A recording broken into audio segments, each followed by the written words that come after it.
মই গণ জনহন শিশু অল্পমতি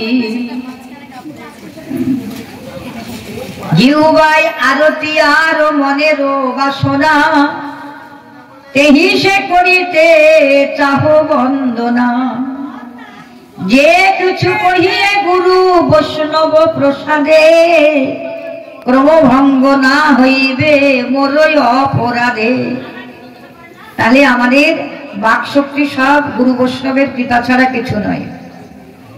বন্দ সতী জগন্নাথ মিশ্র পুরন্দর যাহার নন্দন বিশ্বরূপ বিশ্বম্ভর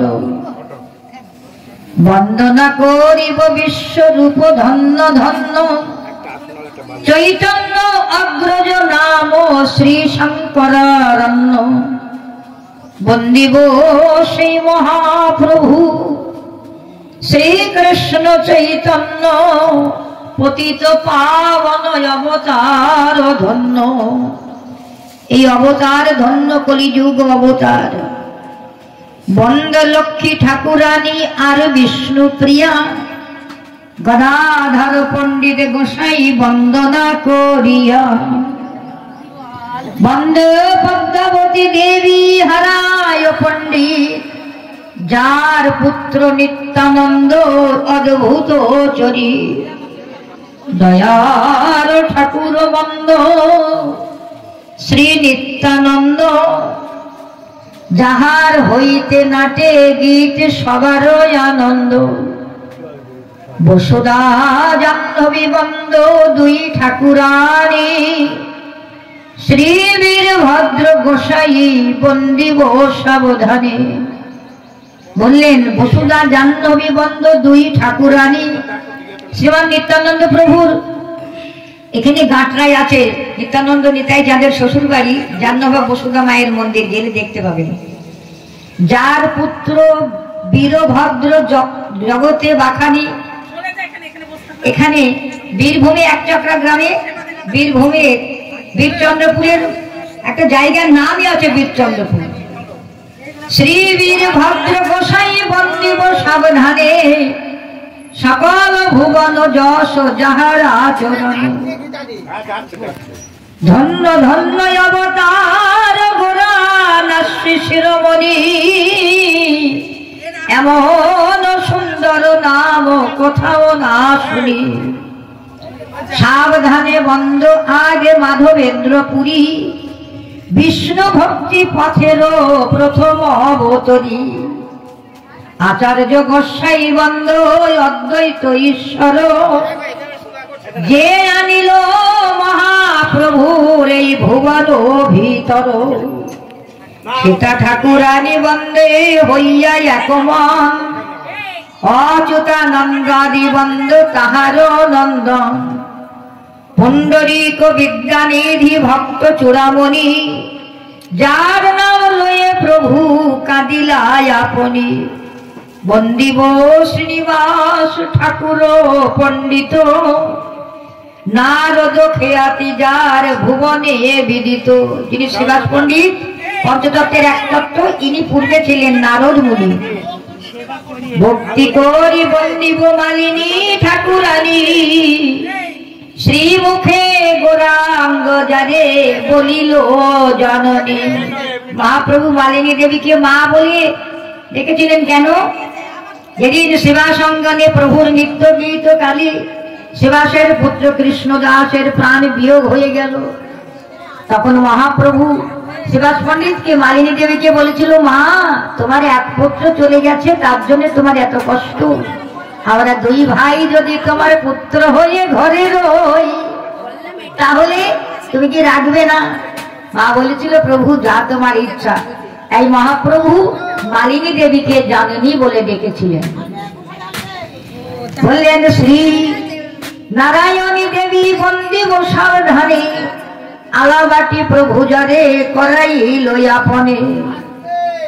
হরিদাস ঠাকুর বন্দ বিরক্ত প্রধান দ্রব্য দিয়া শিশুরে লইল হরি নাম। হরিদাস ঠাকুর শিশুকে একটা কিছু দিয়ে দিয়ে এই হরি বল বল, হরি বল বল, হরে কৃষ্ণ বল।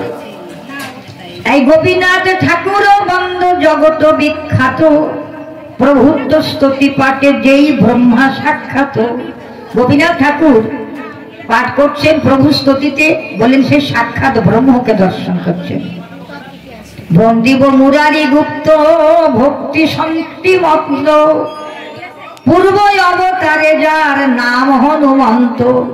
এই যে হনুমান 4 যুগে অমরত্ব পেয়েছে, ইনি হলেন মুরারি গুপ্ত।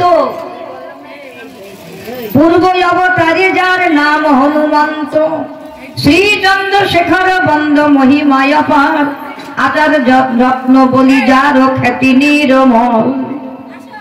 গোবিন্দ গুরুর বন্দ মহিমায় অপার, গৌর পদে ভক্তি যারে যার অধিকার।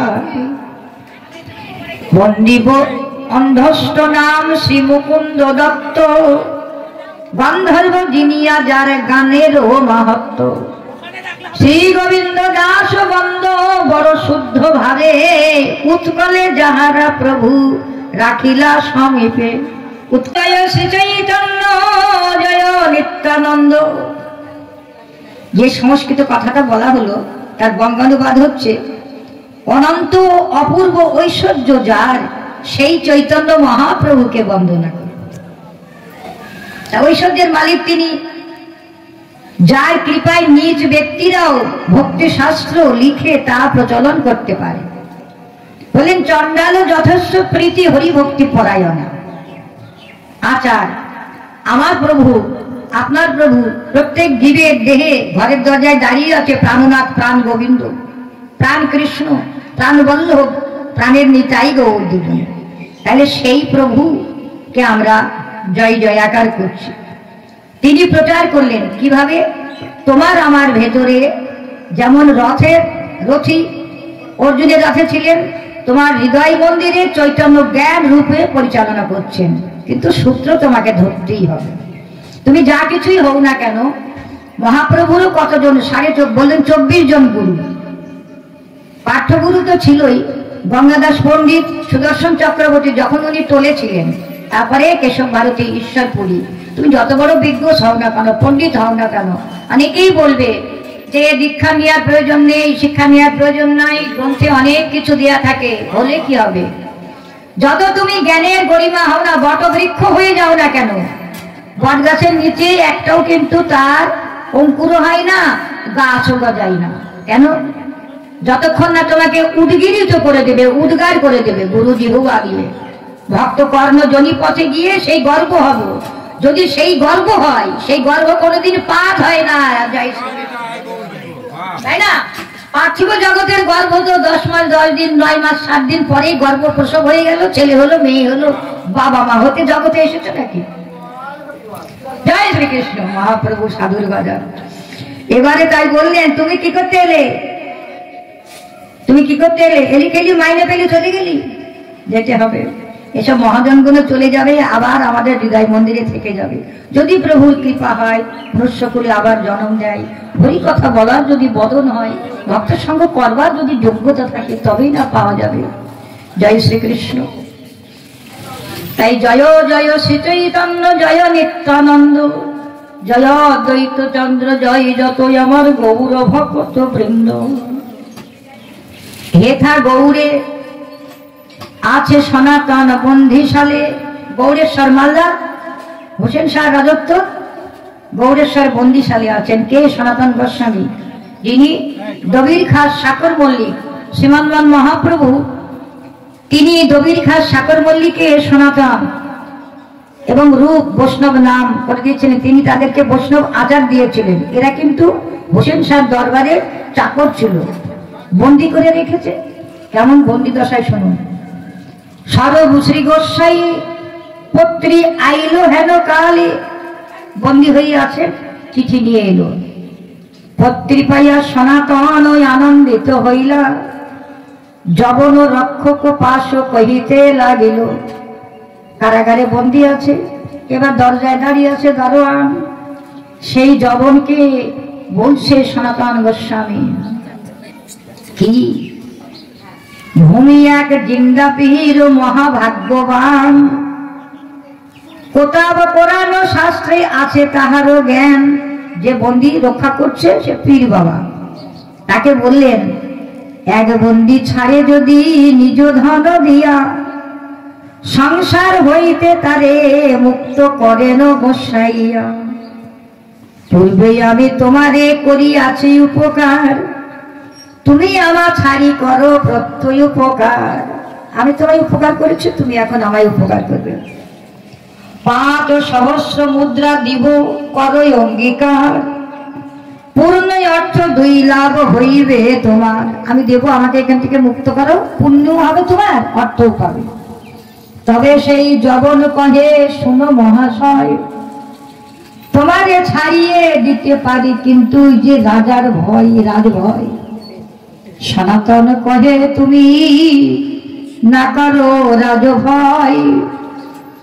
দক্ষিণে গিয়াছে যদি নেউটি আইও সব। বললেন, দক্ষিণ দেশে গিয়েছে, নেউটি মানে ফিরিয়া, আর ফিরবে কি ঠিক নাই, তুমি দাও। তাহাকে কহিও, সেই বাতকৃত গেলা, গঙ্গার নিকট গঙ্গা দেখি ঝাব দিলা। জয় শ্রীকৃষ্ণ।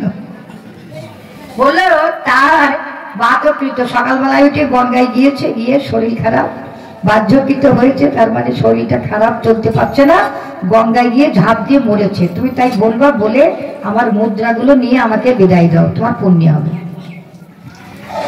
অনেক দেখিল তার লাগি না পাইল, দারুকা সহিত ডুবি কাহা বই গেল। কিছু ভয় নাহি আমি এদেশে না রব, দরবেশ হইয়া আমি মক্কায়ও যাইব। বলে এদেশে থাকবো না, মক্কায় চলে যাব। তথাপি যবন মন প্রসন্ন না দেখিল, বলে তোমার বোঝগুলো দাও, আমি এরকম সেজে বুঝে যাব। 7,000 মুদ্রা করে আনি আগে রাশি কইল, লোভ হইল যবনের মুদ্রা দেখিয়া, রাত্রে গঙ্গা পার কইল দারুকা কাটিয়া। সনাতনকে পার করে দিলেন। গরিবদার পথ ছাড়িল নারে তাহা যাইতে, রাত্রি দিনে চলিয়াইল পাতরা পর্বতে।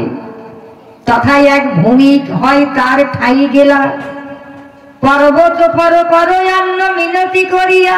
পর্বতকে বলছেন, সেই ভূঁইয়ার সঙ্গে হয় হাত গণিতা, ভূঁইয়া কানে কহে সেই জানি এক ও কথা। বললেন, শোনো, গড়িয়ার নামক স্থানে রাজপ্রহরী থাকায় রাজবন্দী ব্যক্তি পালাইতে পারল না, সেই জন্য গরিবদার হইতে পথে যাইতে না ফেরিয়া তৎপথ পরিত্যাগ পূর্বক পাতরা নামক পর্বতে গেলেন।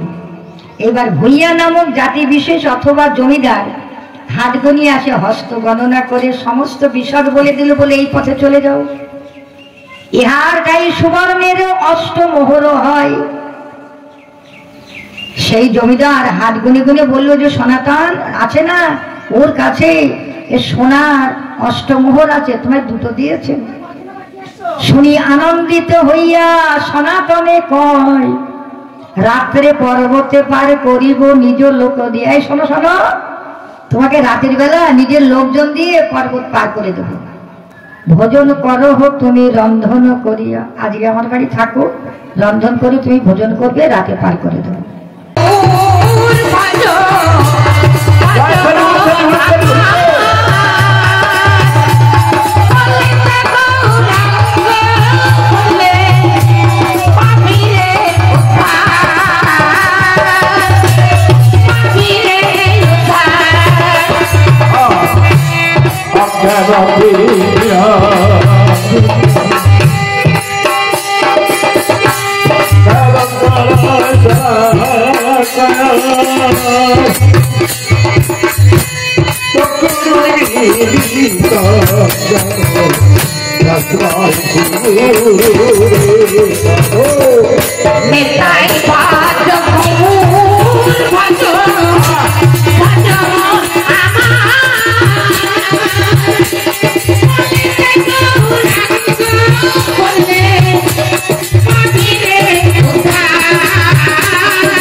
Midnight